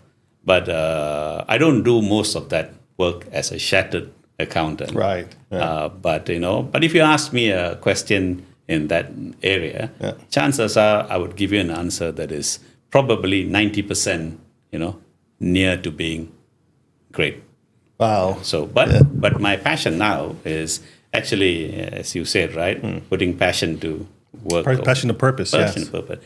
My passion is actually in technology, especially the AI world and blockchain and crypto. And I welcome, any interest. So if there's enough numbers, enough numbers, I would think a decent class size would be about 30 to 50, not more than 50, because I won't have time to address it. I've been to the US where my class size was 80. Oh, wow. Okay. In the US, they want to do everything bigger than everywhere else. Sure. Malaysia and Singapore class sizes are about 20 to 30. Thailand probably about 40, But in the US, when I say 30, 40, too small. 100, 50. So I actually, Louis and I actually did a course in an army base in Guam. Really? Yeah. Oh man, wow. We probably don't have time, but if I told you the story there, you would cry. So I, as I told you before when we talked before we came on the camera, I'm no longer kind of chasing these things. I'm doing whatever. I'm chasing my passion. Yeah. Okay. And my passion, I know it will. I will figure out how to monetize it, so I can just continue doing it for a particular purpose. In this space that you guys are in, I don't know where I fit in yet. Okay. I'm looking for a lane. Okay. And so you see what I'm doing here in terms of my podcasting. I can see it. I mean, you've got a following, you've got an audience. So the audience here today, correct me if I'm wrong, but your podcast is aimed to the U.S. market. Everywhere, Global, everywhere, but it's targeted to the U.S. Yes. Market, yeah. So we've got lots of experience in teaching in the U.S. too. So what I can see happening in terms of things that are happening on this side right now initially, that I have people that are contracting us out, the Oracle Podcast Studio here, guys, because we live stream from here. So all of those seminars that you have, I'm now learning that seminars are missing something if they're not live streaming. Okay. We've taught classes where it's also live streamed before. Nice. Yes. Okay. So because Louis and I have been in this game since 2017. So we do have. Wow. Yeah. Okay. We do have some significant investment, and we have taught in many countries around the world. So nothing unusual. Yeah. Cool. But coming to your point, the second point, do you want me to talk about the security of the account? Yes. Okay. The crypto world, folks, is full of risk. That's the right word, risk. Yeah. Because one is if you lose your password, it is almost good as game gone, over. Yeah. Game over. There are ways to retrieve it, but it's too complicated for me to explain online. But in a real class, I can show you how to. Yes, please. How you can retrieve. Sometimes you can retrieve, and even as experienced as I am not embarrassed to say I've been scammed of thousands of dollars. I mean, if I were to put a number to what I've lost over the years, it'll run into 7 figures easily. Okay. But this is a risk we take not because of them, but I was careless. I was careless. I was using the Wi-Fi in a flight from Tokyo to KL. Right. And I tell my students never do that because you don't know how secure the Wi-Fi is. But I made the mistake. I was thinking of making money, so I used the Wi-Fi in the plane. I reached KL, and I came home, left my bag there, went up to have a shower, and I get a call, several missed calls, and then thankfully, finally when I answered the call, the caller asked me that, are you doing this transaction out of I think in Kansas City, I said no, I'm in Malaysia, oh well, we've traced the IP to Kansas City, and someone is trying to transfer a whole lot of funds out of your account, and the safety feature was that person didn't know what my limit was. Right. So okay. so whilst that he bust into my account, Yeah. hacked into my account, and let's say for argument's sake he saw 50,000 there. So he tried to withdraw 49,000, Right. not knowing I've got a safety feature Sure. of 10,000 Yeah. limit. Right. So when that triggered, the exchange called me and asked me, hey, are you doing it? I said no, and they blocked it. Of course, to get it reinstated and all that takes a while. So one of the safety features that you can put in your account, passwords, I really leave it to the individual because some people put easy passwords because they can remember. Yeah. It's okay, Right. but have something called a two-factor authentication. Two-factor authentications are very important. Correct. So the two-factor authentication will come back to you. The scammers have also got hold of that. Yeah. See, what they do is that they send you a fake message. Click here to get winnings of, be in the pool for $1 million ringgit bounty. But when you click that, they copy your phone, they clone your phone. So now they've got the SMS that's going to two-factor, that's going to come to them. So they already hacked your account. All they need is two-factor, so they come in. So this other stopgap measure, security measure that you put is to put in a limit on withdrawal. Of course, it's a real nuisance because if you needed cash 10,000 and your limit is 5,000, sorry, you can take 5, but you lose 5,000 because by the time that transaction is done and the message comes to you, somebody has walked away. Right. Today, as we speak, what a coincidence! As we speak, just before as I was coming in, I got a mail from a fairly famous exchange saying that your request to change your phone number has been approved. This is the new number. Kindly key in 9021546. When you log in. So obviously the scammer has gotten into my account, cannot withdraw. Yeah. So to get my two-factor, I had to reset. So send me, thinking that I would be so careless in doing it. Yeah. And I don't have much money inside there, maybe about $2,000, but that's 10,000 ringgit, So, but and that's big money. That's a salary of a chartered accountant, a junior chartered accountant, And so the security features is something that we teach in class as well. Okay. What I've given you is just in class we show you what to do. So for, like I said, a plug for you perhaps, for you. Is maybe if you got enough people, because a lot of people don't know how to do this. You'll be surprised. Yeah. You'll be surprised. They don't know. I like to open a crypto account. Okay, how do I open it? Oh, they're asking me to set two-factor. How do I?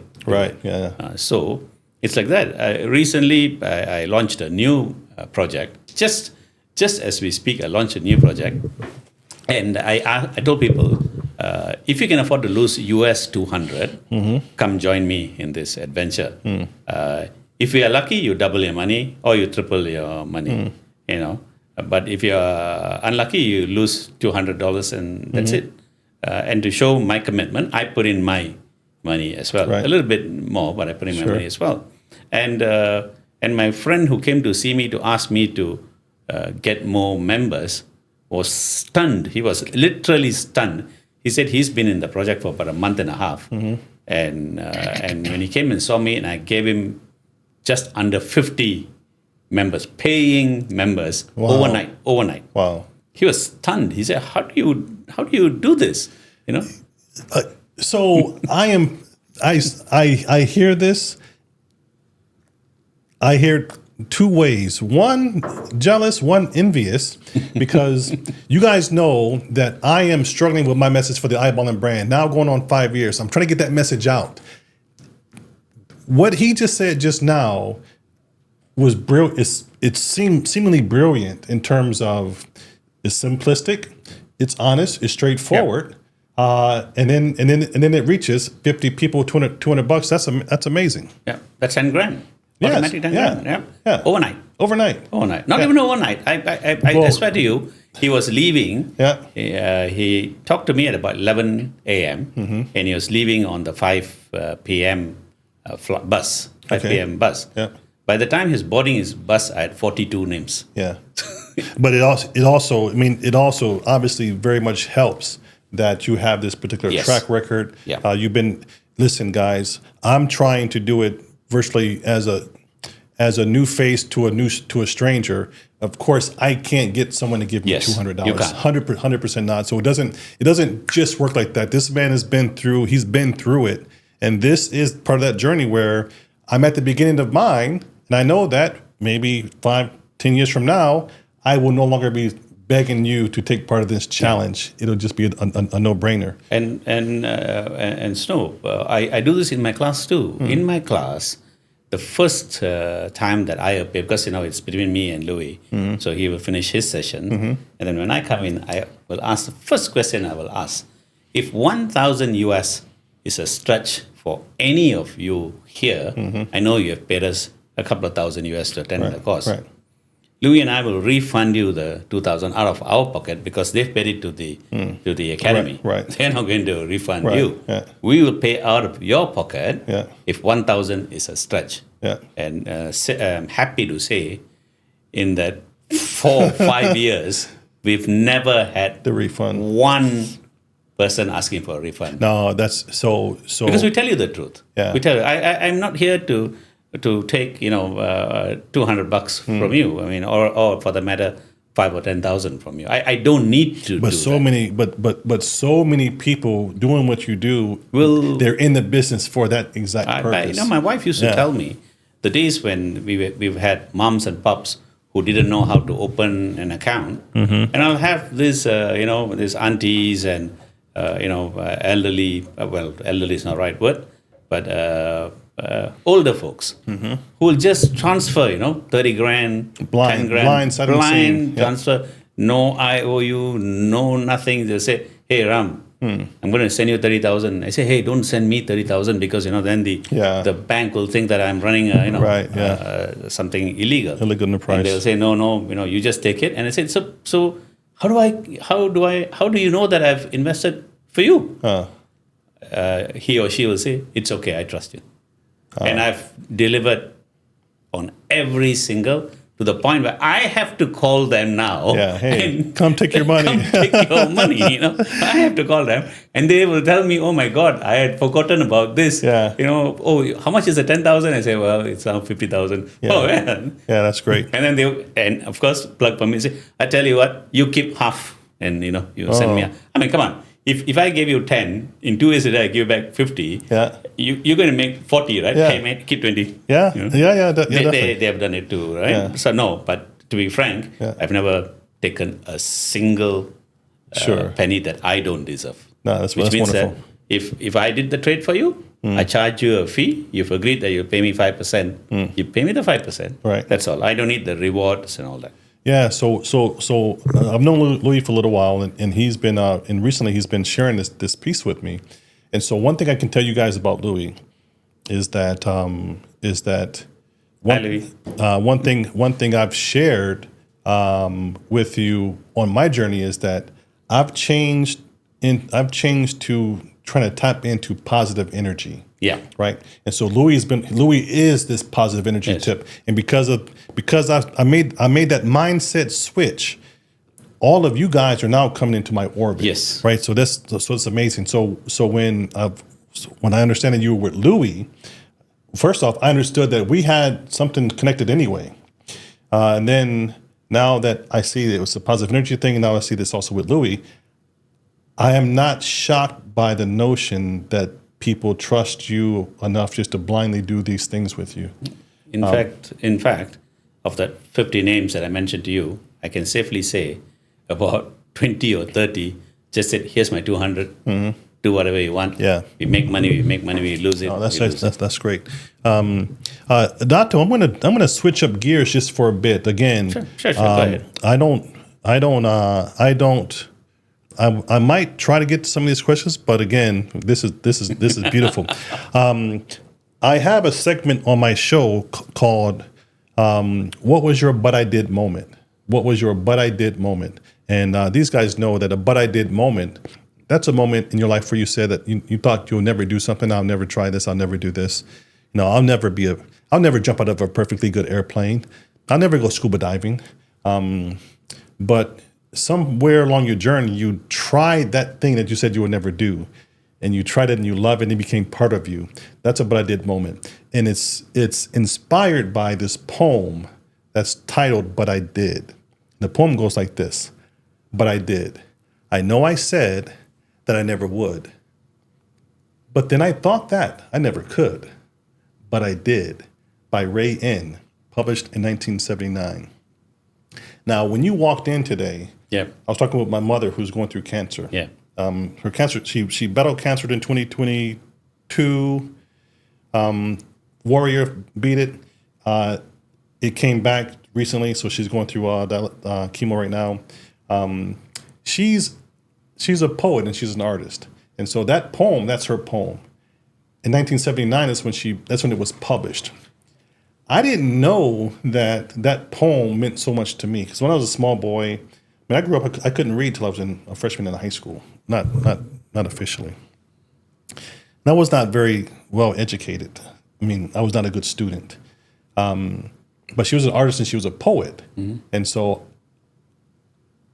to cheat or some other things, when it's time to turn in things for homework assignments, I would just turn in this poem sometimes. But I also use this poem as my mantra through life. And so I told you that I published a book. And everyone here knows Leaders with the Heart is our book. iBallin with Snow is right down there on the front cover. This is done with my friend, the podcaster, Lorenzo Payman. He runs Leaders with the Heart Podcasting Academy.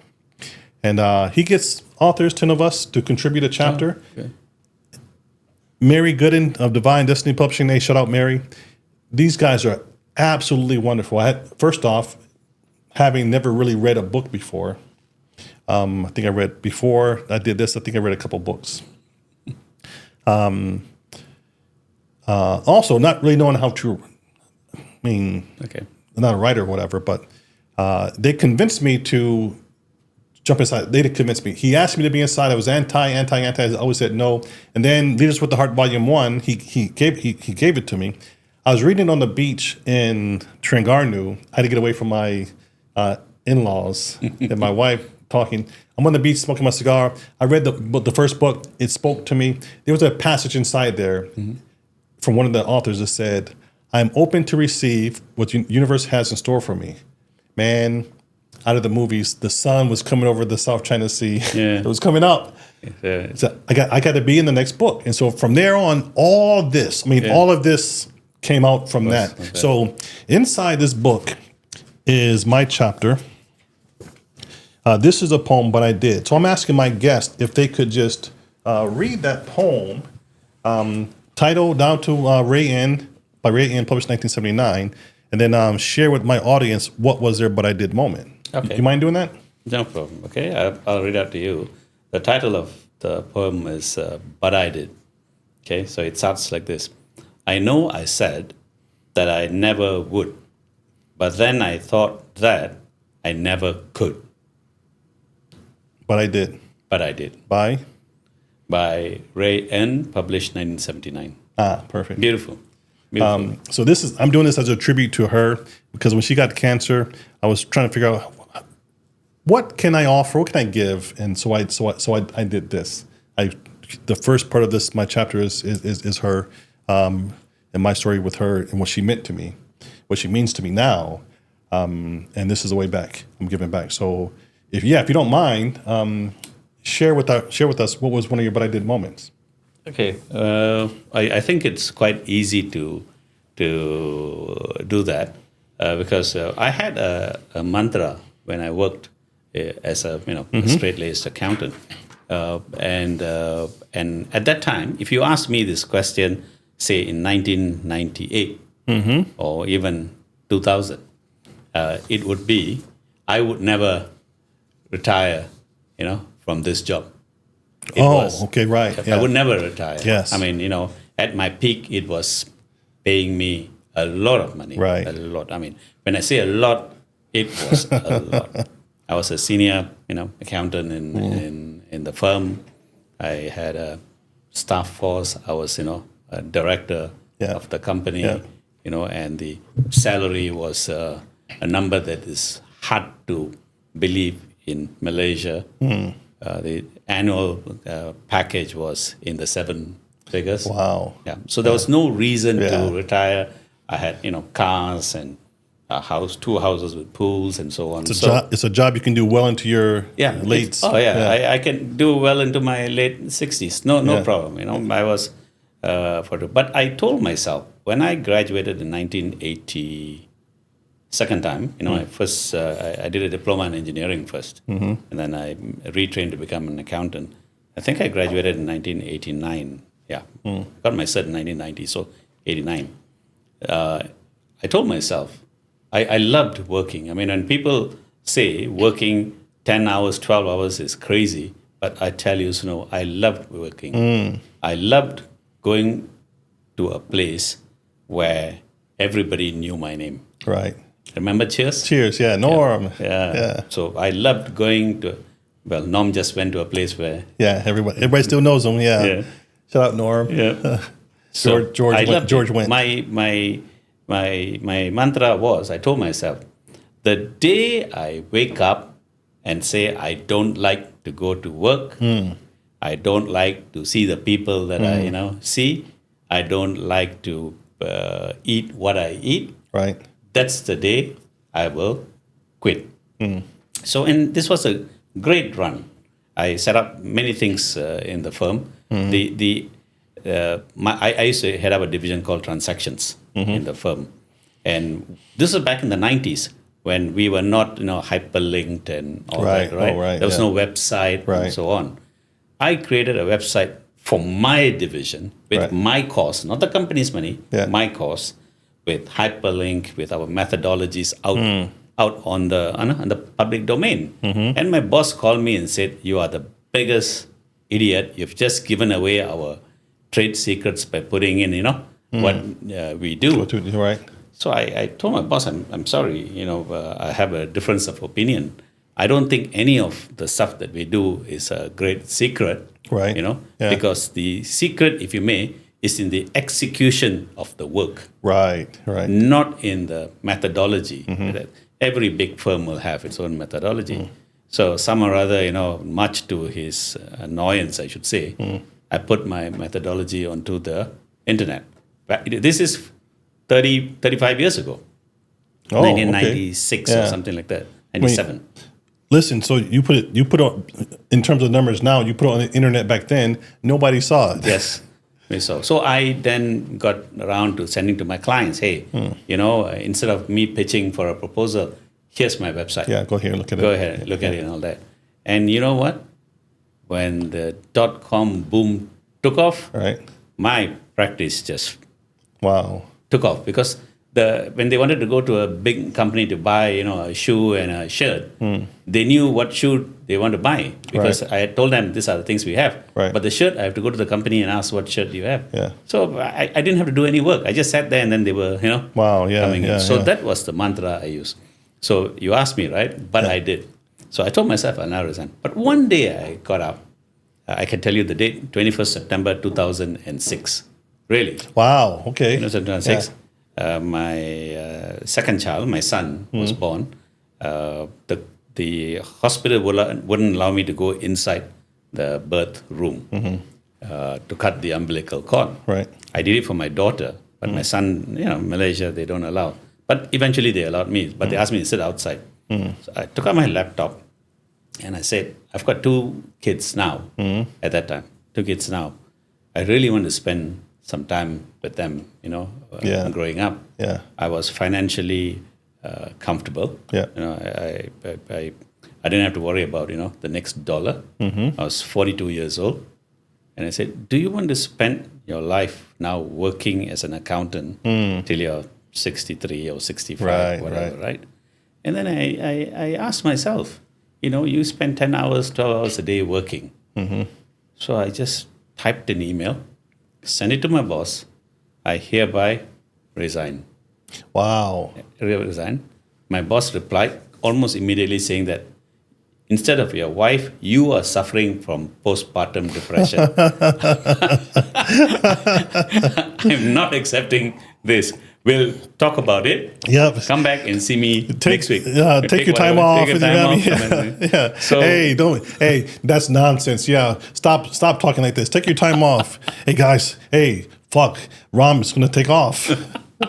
So I took maybe 2 days off, which is kind of record because I virtually didn't take time off. Yeah. So 2-3 days I took time off, and I went to his room.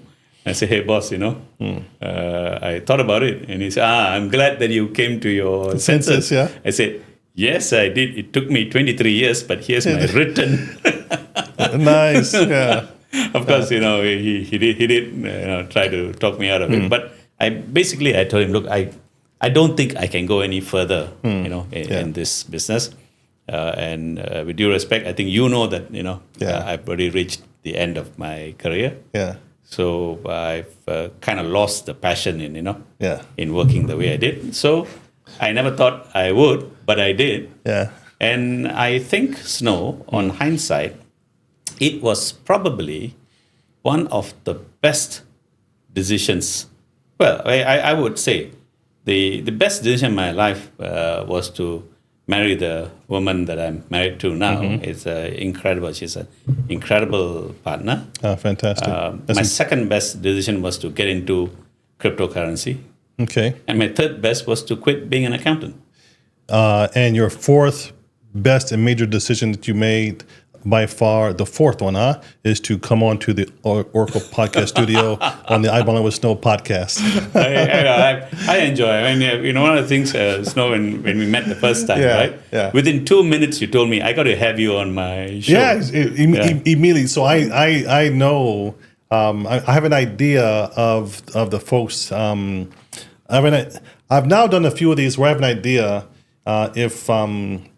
if I can make this work out. Yeah. And to be fair, because I'm still relatively new at it, from this side, they all work out. No matter how it looks on the post-production side, no matter how interesting the topics might be, I don't know. I'm not doing this for clicks. Yeah. I'm not doing it for likes. I'm doing it just because I absolutely enjoy having a chance to meet with different people. This is a 180 out from my profession, right? In fact, when I started doing this, I've learned that, much like you going into the crypto space, Snow, you handle logistics for world leaders. What the hell are you doing with this bullshit podcast? And so my professional networks thinks that I'm no longer professional or serious, but I am. Yeah. And this is just like you were with the crypto space, and it's just that you can see results in that right away. Yeah.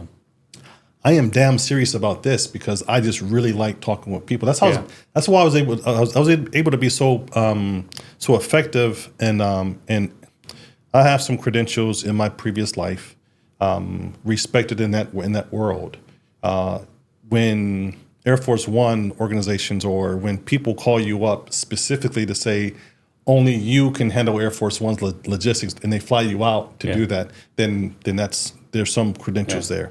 But this is it. I want to make this right here work. Yeah. So I get it.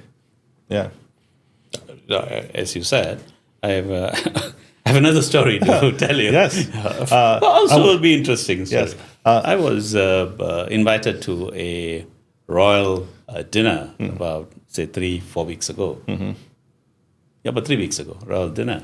So, and I told my buddy who invited me there, I really don't like to, go to, black tie affairs because it's not me. Right. When I left, when I resigned or quit being an accountant, I told myself I will never wear a suit again.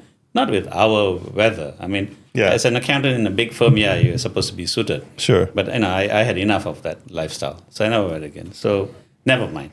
So when he called me and said, "No, you must come," I want to introduce you. I mean, he's a prominent person. I want to introduce you to the prince and so on. Yeah. I said, "Oh God, I told you I'll help you in getting the venue and so on. But I was not even going to attend the function." Right. So he said, "No, you must come." So I said, "Okay, I tell you what, do me a favor, put me in the table nearest to the exit, Right. so that at some point I can sneak away and go to the bar upstairs and maybe have a tipple or two." Yeah. He said, I'll do it. Don't worry, I'll do it. I walk in there and then the usher says, "You're seated at the main table." And Snow, you must know me. I'm a very outspoken person in my mind because I'm not the one who would kowtow to crap. Sure. I don't do it. Sure. I'll just tell you, if you don't like my views, thank you very much. Yeah. I will go. Yeah. So I said, and he put me on the main table where there were 4 princes. Wow. From Malaysia and Indonesia. And the holy man, the mufti, the mufti of one state, the grand poobah of one state on my left. Right. And a prince from the most religious province in Indonesia on my right. Wow. So there I was. Fuck, I'm gone. This is going to be the most 2 hours of my life. Right. I must find an excuse to get up. Never mind. So I sat there, and then of course it's common. They engage with me, I engage with them. After a while, the conversation was lively, and of course I met some people who know me. I am quite famous for making controversial remarks because I stand by what I say. Right. I'm not going to agree with you because other people will say this. You can do that in the US, you can do that in the UK, but in Malaysia, people here do not speak their minds in public. Of course, they'll go behind the scene and say everything, but they won't. So mind you, I was with the egalitarians of the society. Okay, so I said a few words that were controversial, and I thought, well, on the good side is I will never be invited by my guest, my host again. That's the end of it. So, and I was quietly enjoying my my halal meal. Right. So the host spoke, and then they got the prince, all the princes speak, and then of course, those who are not used to public speaking will go out there. I think thank you very much for inviting me for dinner. Bye bye everyone. Yeah. So then the MC announces, and now we are going to call upon Dato Ramesh to come and speak. Oh wow! I looked at my host on the spot. On the spot, I was totally unprepared. Yes. So, and I looked at my friend, the host. I said, "Dato," he said, "Dato, dude, Dato, this is not what I bargained for. Yeah. I mean, you're putting me to speak in front of a crowd that is pro-establishment, right? And knights and sirs and tansris and so on. Yeah. Oh, they said, no, you go there. Then I asked the MC, what should I speak about? Then she said, why don't you tell us about a topic that you're most familiar with?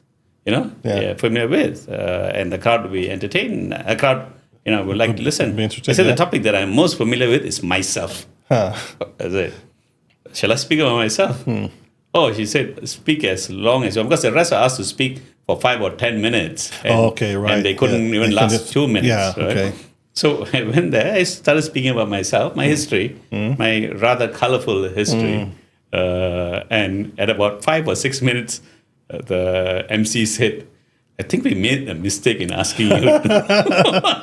Well, I'll ask you this question because I finished my career as a diplomat and I was also in the military. So I have this hierarchical structure and I know how to be diplomatic. Yeah. So I have a funny feeling that you do not. Yeah, same here. You do not. I don't follow any diplomatic protocols. So I do follow. I mean, I follow to an extent, to a degree, yes, because I served for in the U.S. embassy in Yeah. Malaysia, Bangladesh, in Afghanistan, but also in the military. So there's a regiment. Now there's some moments where I can't. So there's two things I can't do. I can't kiss ass and I can't suck cock. Yeah. Right. Yeah. And so I'm going to tell the truth. Yeah. Whether you want to hear it or not, I'm going to tell the truth. But what I've learned is how to do it diplomatically, which I think is something that you don't. I do it too, Yeah. depending on circumstances. Yeah. I will couch my words.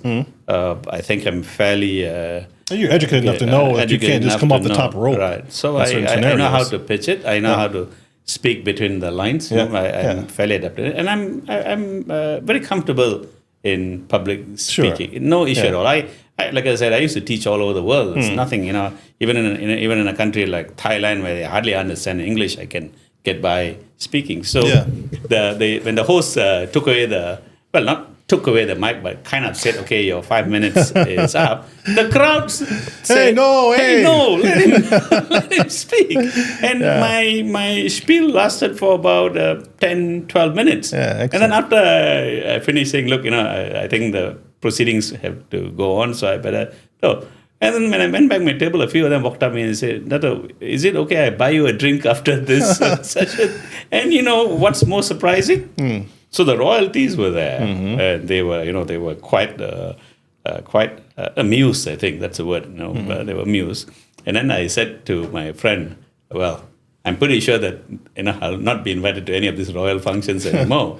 And my friend tells me, "You'd be surprised of the feedback I got." Yeah, they said that you are someone they want to And yes, day before yesterday, he calls me and says it's one of the prince's birthday. He said the prince specifically asked you. Wow.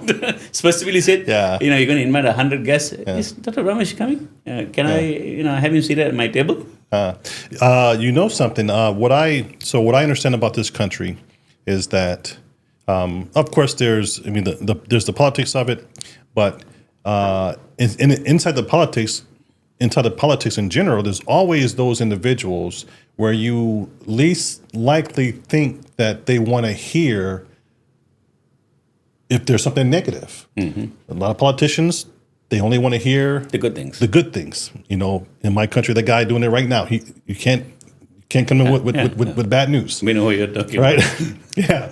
Yeah. But obviously the better leaders, they want to hear from people who have a different opinion. So if you're coming across with a different perspective, not maliciously, and not just try to go up that next rung, then you'll be surprised. Well, maybe you won't be surprised, but you know how much they do actually want to hear from you. Before you answer, before you reply, I'm just going to warn you that it's 1:45, 1:46 right now. I got to be out of here. I got plenty of time, but I want to be respectful of your time that you put up earlier. So anyway, that piece. Okay. If you Google my name, for example, you will see many articles that I've written that are controversial. I live in an Asian society. Of course, I'm well versed with, I guess, the West. Having lived in many countries, I've lived in China, in Canada, in U.S. During my days as an accountant, I was sent to projects in far-flung places, Egypt, Pakistan, and so on. So I've learned the sensitivities of those countries. Right. So I usually say, okay, look, I disagree, but there's no use of my standing up here and getting shot by someone, so to speak. Yeah. But I live in Malaysia as a citizen. So, whilst I love this country, if you had this choice, if I were asked to name the best place to live in the world for an expat, I would name Malaysia as number one. Just as like you are saying here. Yeah. Number one. We have the best food in the world. You cannot convince me otherwise. There's all of you guys out there, fine, push it out there, but there is no argument. That's not a discussion. Okay, so Malaysia's culinary scene, put it over here. The rest of the world, have that debate. Best food in the world. Best food in the world, number one. We have probably the best beaches in the world. And I'm a regular in most beaches in the world. You can name me the beaches, Hawaii, whatever, Palm Beach, whatever you name. You can't beat Terengganu beaches. My wife's hometown. Yeah, you can't beat. So best beaches, and we have the cheapest price in the world. Oh, Cheapest price in the world.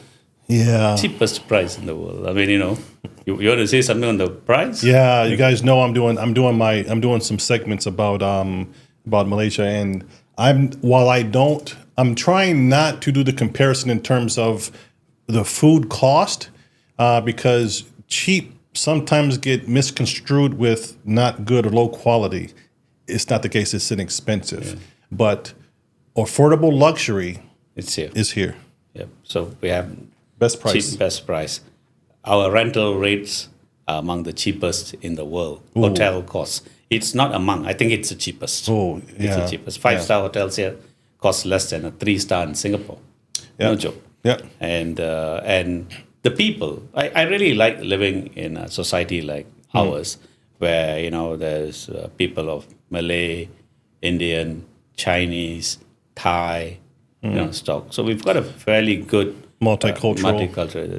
So those are the points that will be important. And the language. Most people here can speak English. Yeah. So most people here speak English. So if you take these factors for an expat, I was told by people who have immigrated to Malaysia as their second home after their retirement. One Japanese friend, now he's a friend, formerly a colleague, told me on his pension in Japan, he can barely survive. Right. With him and his wife. Right. Barely survive. Tough times. I mean, they really have to resort to eating instant noodles and stuff like that, right? In Japan. Yeah. But he comes here, he stays in the best condo in Penang, Yeah. and he eats whatever he and the wife feel like eating. Yeah. And he's got leftover in his pocket. That's it. Malaysia is the land of endless abundance. Yes. And on my pension as a retired military guy, if I were to keep it, if I had all of it, I mean, in Malaysia, I would never have to work again. And I'm telling you guys, I try to show you my lifestyle over here. And I think as you're swiping, it's just pictures. Yeah. But the guys who come over here for the first time and they see it, it's mind blowing. Yeah. My life is what you see on TV. And if you watch whatever action figure and luxury lifestyle, whatever that is that you're seeing, and you're saying, man, that would be great to have that. I'm very poor here, but I'm going to show you on Wednesday how poor I am. This is my life poor. In fact, I extend this invitation right now to you, Dato. I would love for you to be my guest at the Marinas on 57 VIP party. It's a private party. Send me. I'll send you the thing. I'd love for you to come. But that's me being broke in Malaysia. So Yeah, and mind you, when I said earlier, right? Yeah. I could afford to retire at 42. Yes. I mean, if I said this to an American, he said, "What are you talking about?" No way. No way. No way. I was in a court in Australia once, in a court, when I was probably around 48, 49, 50 maybe.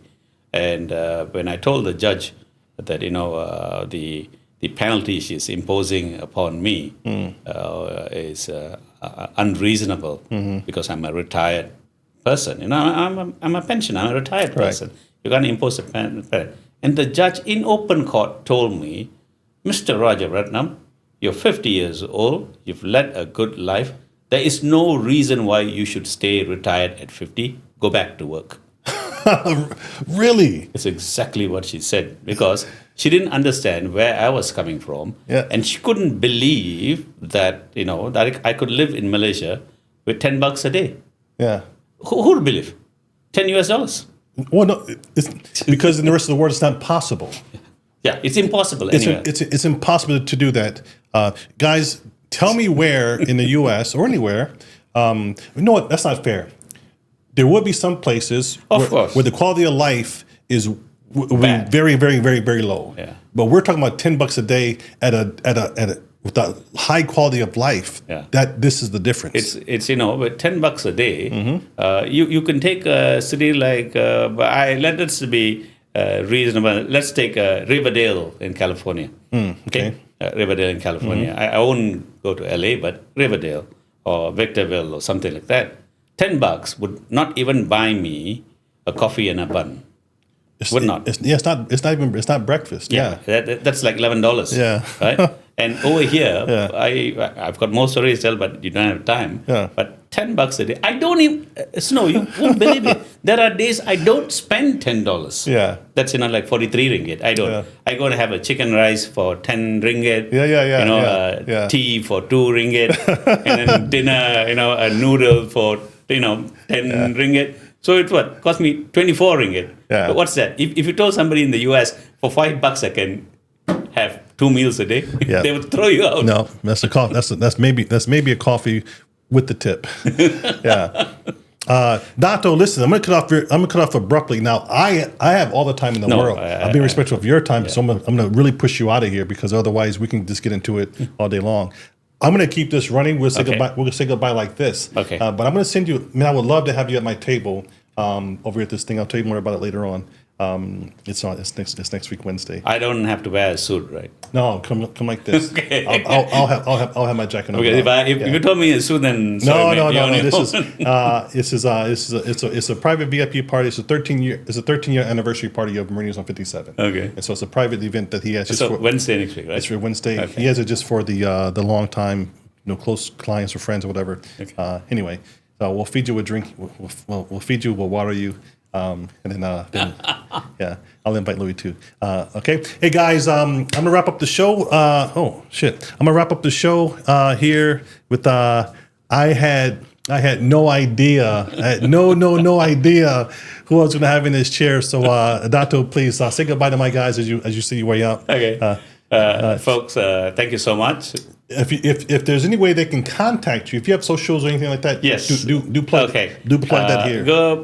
The easiest way would be Facebook. If you go to Facebook and look up Ramesh, Ramesh, and then my family name is Raja Ratnam. That is Rajaratnam.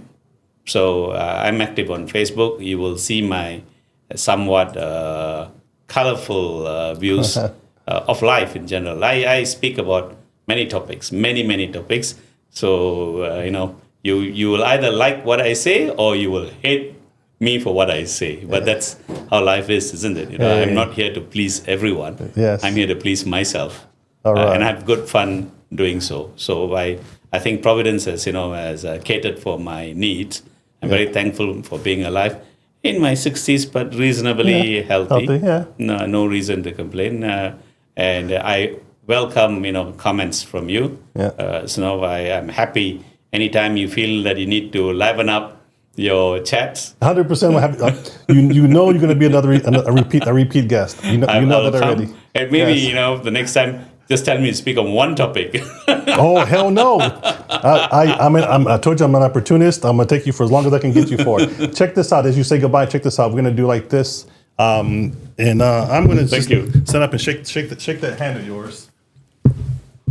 See that? Can we stand? Oh yeah, we can. Yeah. See that? Thank this you, man, this is wonderful, Dato. I really appreciate it. I liked it, and I like it because now there's somebody bigger size than me. Yes. Okay, so that's all right. I'm letting it run. Okay, I'm letting it run. Okay. For the I'm sorry, but I only catered for about 2-3 hours. No, the way it is I say this every single time. I really should somehow set something up in my office as well. Yeah. Because we spend a good. Anything inside here? No. I really have to go. You got something inside here? No, nothing. Okay. Yeah. So we spent enough time chatting inside. Yeah. Should have been the camera. That's all right. It's wonderful, man. I appreciate it. I'll send you the thing. Hopefully, you can see you over here. Okay. Thanks for coming, Dato.